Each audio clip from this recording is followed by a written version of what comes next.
ప్రజాస్వామ్యానికి చీకటి రోజు అయినటువంటి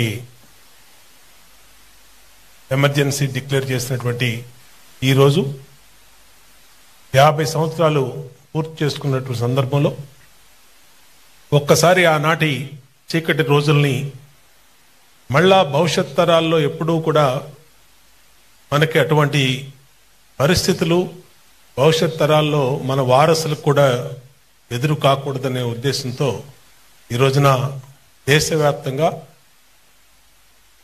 ప్రజాస్వామ్య చీకటిది రోజుని ఖండిస్తూ ప్రజాస్వామ్యం వర్ధిల్లాలని ఇవాళ ఎన్డీఏ కూటమి దేశవ్యాప్తంగా ఈ సభలు నిర్వహిస్తాం.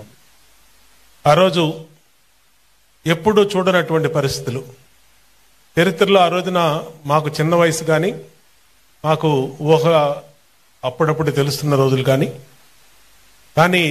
తర్వాత జరిగిన పరిస్థితులు మేము చదువుకునే రోజుల్లో తెలుసుకుంటే చాలా ఇంత జరిగిందా భారతదేశంలో అనే అనుమానం కలిగినటువంటి సందర్భం. ఎందుకంటే ఈ సభ ప్రారంభంలోనే బాబాసాహెబ్ బిఆర్ అంబేద్కర్ గారు ప్రపంచ మేధావి భారత రాజ్యాంగ కర్తల్లో నిర్మాణ కర్తల్లో ప్రథములైనటువంటి అంబేద్కర్ గారు ఈ నివాళులు అర్పించి ఈరోజు ఈ సభ ప్రారంభించాం. అంటే స్వతంత్రం వచ్చిన 75 సంవత్సరాల చరిత్రలో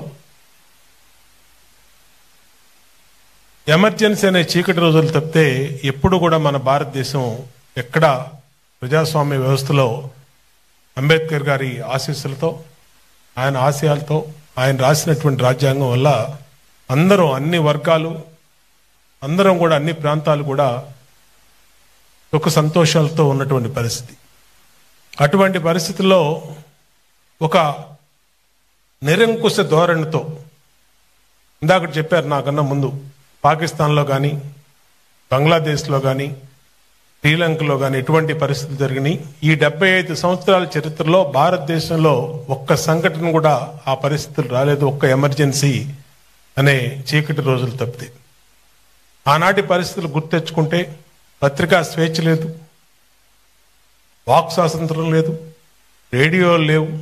అంటే టెక్నాలజీ లేనట్టు రేడియో పేపర్ అనేది చాలా కీలకమైనటువంటి పత్రికలు అనేది చాలా కీలకమైనటువంటి సమాచార వ్యవస్థని పూర్తిగా నియంత్రించి ప్రతిపక్ష నాయకుల్ని జైల్లో పెట్టి ప్రశ్నించే గొంతుకుల్ని అరెస్టులు చేసి అనేక రకాలుగా ఇబ్బందులు పెట్టినటువంటి చీకటి రోజులు ఆ రోజు 75 నుంచి 77 వరకు మనం పడినటువంటి చీకటి రోజులు చరిత్రలో ఎప్పుడు కూడా మళ్ళీ అటువంటి పరిస్థితులు రాకూడదని మనం భావిస్తా ఉన్నాం. ఈరోజు నరేంద్ర మోడీ గారి నాయకత్వంలో రాష్ట్రంలో చంద్రబాబు నాయుడు గారి నాయకత్వంలో ప్రజాస్వామ్యం వర్ధిల్లే విధంగా ప్రజాస్వామ్యం నిరంతరం కూడా కాపాడుకునే విధంగా మన రాజ్యాంగం సుఖ సంతోషాలతో మనందరం కూడా రాబోయే రోజుల్లో అందరం కూడా చక్కటి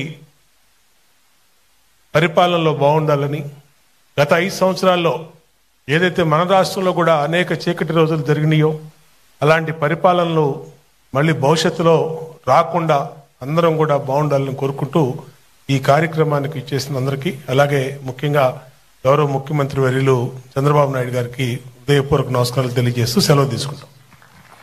ధన్యవాదాలండి. తర్వాత చూసారు కదండి. మరి ఈ వీడియో కనుక మీకు నచ్చినట్లయితే ఒక లైక్ కొట్టేసి మీ అభిప్రాయాన్ని కూడా కామెంట్ బాక్స్ లో తెలియజేస్తూ ఇలాంటి ఇంట్రెస్టింగ్ అప్డేట్స్ కోసం మా ఛానల్ ని సబ్స్క్రైబ్ చేసుకోండి.